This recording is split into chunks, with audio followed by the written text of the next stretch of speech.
أعوذ بالله من الشيطان الرجيم. بسم الله الرحمن الرحيم. يا أيها المزمل قم الليل إلا قليلا نصفه أو انقص منه قليلا أو زد عليه ورتل القرآن ترتيلا. صدق اللہ العظیم.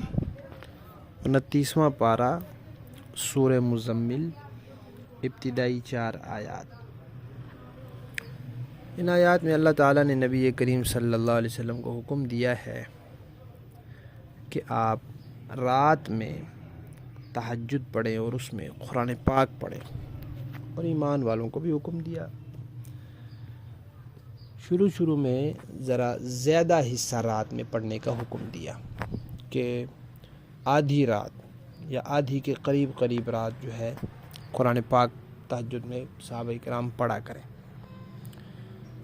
حضرات مفسرین کرام نے لکھا ہے کہ پہلی وجہ تو یہ ہے کہ صحابہ کرام نے اکثر صحابہ نے بڑی عمر میں حفظ کیا تھا، اور بڑی عمر کی یاد کی ہوئی بات اتنی پختہ نہیں ہوتی جتنی بچپن کی یاد کی ہوئی بات پختہ ہوتی ہے. تو اس لیے اللہ تعالیٰ نے فرمایا کہ رات میں قرآن پڑھا کرے، جتنا بھی نازل ہو چکا ہے وہ آپ یاد کر چکے ہیں، کوشش کریں وہ پڑھ لیں، تو اس طرح وہ بار بار پڑھنے سے، روزانہ پڑھنے سے پختہ ہو جائے گا. اور نماز میں تو گویا ایسے جیسے اللہ تعالیٰ کو انسان سنا رہا ہے. دوسری وجہ یہ کہ ابھی تو ابتدا ہے، تھوڑا آگے وقت گزرے گا تو پھر دعوت، تبلیغ اور اسلام کی پیغام پہنچانے میں مشغولیت ہو جائے گی، تو پھر قرآن پاک صحیح سے پڑھنے کا اتنا موقع نہیں ملے گا زیادہ پڑھنے کا، تو ابھی سے اس کو پکا کر لیں. تیسری بات یہ کہ رات میں جب انسان اٹھ کر عبادت کرتا ہے تو اس سے اس کی بڑی اصلاح ہوتی ہے، اس کے دل میں بڑی صفائی آتی ہے، بڑی نورانیت آتی ہے، بڑی برکت آتی ہے، اور اس کے نفس پہ بڑی چوٹ لگتی ہے، اور وہ خوب پھر نیکیاں کرنے اور گناہوں سے بچنا اس کے لیے آسان ہو جاتا ہے. چوتھی بات یہ کہ دن کی نسبت رات میں پڑھنا آسان ہوتا ہے. دن کو ادھر ادھر دماغ مختلف چیزوں میں لگا رہتا ہے، پھر شور شرابہ ہوتا ہے. رات میں سکون ہوتا ہے، اس لیے جو رات اور نمازیں ہیں رات سے تعلق رکھنے والی، مغرب، عشاء اور فجر، ان میں اونچی آواز سے تلاوت رکھی گئی ہے کہ امام زور سے پڑھے. اور پانچویں بات یہ بھی بتائی کہ دن میں انسان خود بھی تو مشغول ہوتا ہے نا، شور شرابہ بھی تو ہوتا ہے، خود بھی اپنے کاموں میں بھاگ دوڑ کر رہا ہوتا ہے، جبکہ رات میں وہ فارغ ہوتا ہے. تو اس لیے رات کی نماز اور اس میں قرآن پاک پڑھنا یہ بہت ہی مفید ہے اور بہت ہی زیادہ فضیلت والا عمل ہے. اللہ تعالی ہم سب کو اس کی توفیق عطا فرمائے. بسم اللہ الرحمن الرحیم. نحمدہ ونصلی علی رسولہ الکریم. اما بعد. نبی کریم صلی اللہ علیہ وسلم کا ارشاد ہے کہ 3 چیزوں میں دیر نہ کرنا. نمبر 1، نماز میں دیر نہ کرنا جب نماز کا وقت ہو جائے. نمبر 2، جنازے میں دیر نہ کرنا جب جنازہ حاضر ہو جائے. نمبر 3، بے نکاحی لڑکی جب اس کا جوڑ مل جائے، اس کے برابر کا مناسب رشتہ مل جائے تو پھر اس کے نکاح میں دیر نہ کرنا. پہلی بات جو فرمائی، مردوں نے تو مسجد میں نماز پڑھنی ہے، جماعت کے ساتھ پڑھنی ہے، دونوں چیزیں ان کے لیے ضروری ہیں. مسجد میں نہیں پڑھیں گے تو وہ مسجد کا جو حکم ہے نماز پڑھنے کا وہ چھوٹ جائے گا، اور جماعت سے نہیں پڑھیں گے تو جو جماعت کا حکم ہے وہ چھوٹ جائے گا. دونوں حکم واجب ہیں. لہذا مردوں نے تو مسجد میں پڑھنی ہے، جماعت سے پڑھنی ہے. جب جماعت کا وقت ہوگا تو جا کے پڑھیں، بر وقت جائیں، اس میں شریک ہوں. اور خواتین گھر میں جتنی جلدی ہو سکے نماز پڑھ لیں. وقت داخل ہو تو پڑھ لیں، پڑھ سکتی ہیں. اذان ہوئی ہے یا نہیں ہوئی، وقت داخل ہونے کے بعد وہ نماز پڑھ سکتی ہیں. تو اس میں دیر نہیں کرنی چاہیے، شیطان سستی ڈال دیتا ہے. دوسری بات یہ کہ جنازے میں دیر نہیں. جنازہ جب تیار ہو جائے، اس کو غسل دے دیا، کفن دے دیا، تیار ہو گئے، اب لوگ اس کو لے کے بیٹھے رہتے ہیں دوسرے دن تک. جتنی جلدی کوشش ہو سکے انسان جلدی جنازہ پڑھ لے۔ اور تیسری بات یہ فرمائی کہ مناسب رشتہ مل جائے تو پھر نکاح میں دیر نہ کرنا۔ اس کی وجہ سے ہمارے ہاں بہت زیادہ خرابیاں ہیں۔ ہم لوگوں نے خود ساختہ مصیبت میں اپنے آپ کو پھنسا رکھا ہے۔ خود ہی سے ہم نے یہ اپنے قانون طے کیے ہیں کہ اتنا مال ہو، یہ چیز ہو، وہ چیز ہو، فلاں ہو تو پھر رشتے کرنے ہیں۔ اب جب ہمارے اپنے بنائے ہوئے قانون ہے، اب ہم خود اس پر پورے نہیں اتر سکتے، ہمارے لیے اترنا مشکل ہو گیا ہے، تو اب لڑکیاں گھروں میں لے کر بیٹھے ہیں اور ان کی 25 سال عمریں ہو گئی ہیں، 30 سال عمریں ہو گئی ہیں۔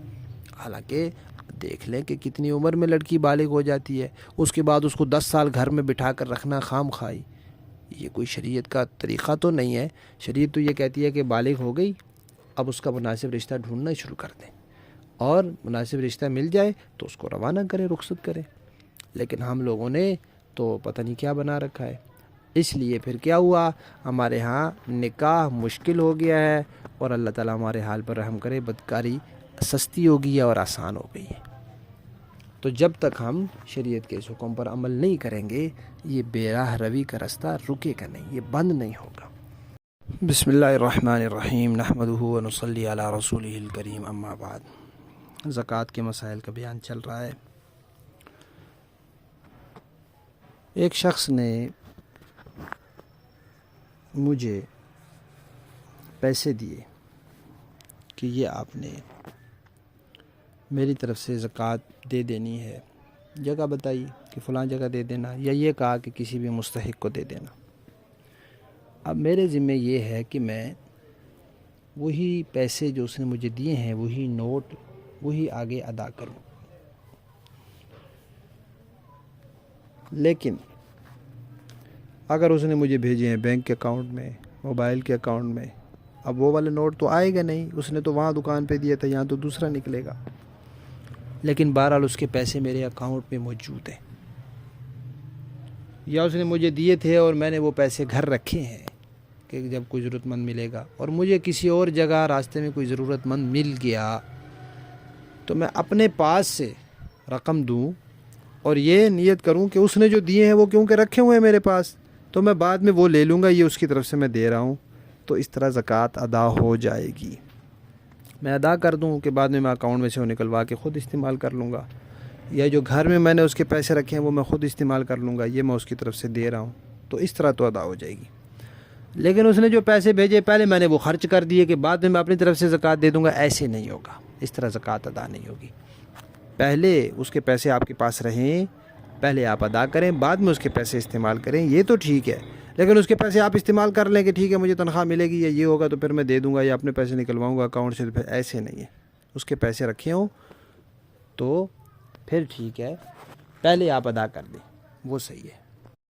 اور مجھے کسی نے رقم دی کہ یہ ضرورت مندوں کو دے دینا، اور میں خود بھی زکوٰۃ کا مستحق ہوں، میں خود نہیں وہ رکھ سکتا۔ اس نے خود مجھے کہا ہو کہ آپ بے شک آپ رکھ لیں جتنے رکھنا چاہیں، باقی کسی کو دے دیں، پھر تو میں رکھ سکتا ہوں۔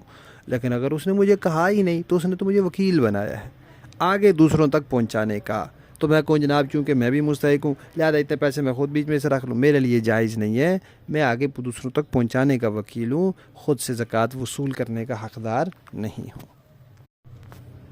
اور اگر مجھے کسی نے رقم دی زکوٰۃ کی اور پھر اس نے کہا کہ بھائی یہ رقم آپ کو دے رہا ہوں، آپ کو ضرورت پڑے تو خرچ کر لینا، پھر بے شک اپنی طرف سے ادا کر دینا، بس میری زکوٰۃ ادا کرنی ہے، تو اب میں وہ رقم پہلے بھی خرچ کر سکتا ہوں کہ ٹھیک ہے بعد میں میری تنخواہ ملے گی میں دے دوں گا، یا میں نکلواؤں گا تو دے دوں گا، یا میرے پاس آئیں گے تو دے دوں، کیونکہ اس نے مجھے اجازت دی ہے اور میں اس کا وکیل ہوں، ابھی اس کی زکوٰۃ آگے ادا ہوئی نہیں، جب کسی مستحق کے ہاتھ میں جائے گی تو ادا ہوگی، لہٰذا کیونکہ اس نے مجھے اجازت دی ہے، وہ مال کا مالک ہے، وہ خود اس کے اپنے پاس رکھے ہوتے پیسے، وہ ان پیسوں کو تبدیل کر لیتا، خرچ کر لیتا، بعد میں زکوٰۃ دیتا، تو اس کے لیے بھی جائز تھا، تو اس نے وکیل کو اجازت دی ہے تو وکیل کے لیے بھی جائز ہے، لیکن اس کی اجازت کے بغیر جائز نہیں ہے۔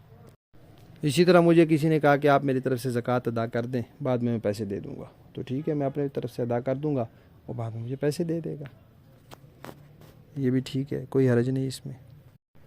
لیکن مجھے کسی نے کہا نہ ہو، میں خود ہی اس کی طرف سے زکوٰۃ ادا کر دوں، تو اس طرح زکوٰۃ ادا نہیں ہوگی اس کی۔ کم از کم اس کو بتاؤں، اس سے پوچھوں بھائی میں آپ کی طرف سے زکوٰۃ دے دوں، ٹھیک ہے جی دے دو، تو میں دے دوں، کہ مجھے کوئی مستحق ملا ہے، کوئی ضرورت مند ملا ہے، میں آپ کی زکوٰۃ دے رہا ہوں، بعد میں آپ سے لے لوں گا، یا نہیں بھی میں لینا چاہتا اپنی طرف سے دے رہا ہوں، تب بھی جب تک میں اس سے پوچھ نہ لوں، اجازت نہ لے لوں، اس کو پتہ نہ ہو، اس کی اجازت نہ ہو، تب تک اس کی زکوٰۃ میرے دینے سے ادا نہیں ہوگی۔ اور کسی نے مجھے پیسے دیے 1000 روپے کا نوٹ، اس نے کہا کہ یہ فلاں فلاں 2 بندوں کو 500 دے دینا، اب ظاہر بات ہے 1000 روپے کا نوٹ درمیان سے پھاڑ کے تو نہیں دوں گا نا، تو یہی اس کا کہنا ہی بتا رہا ہے کہ مجھے اجازت ہے، میں یہ کھلے کر سکتا ہوں، تو میں وہ 1000 اپنی جیب میں رکھ لوں اور اپنی جیب سے 2 500 کے یا 100 کے نوٹ نکال کر ان کو دے دوں، تو کوئی حرج نہیں اس میں، کر سکتا ہوں۔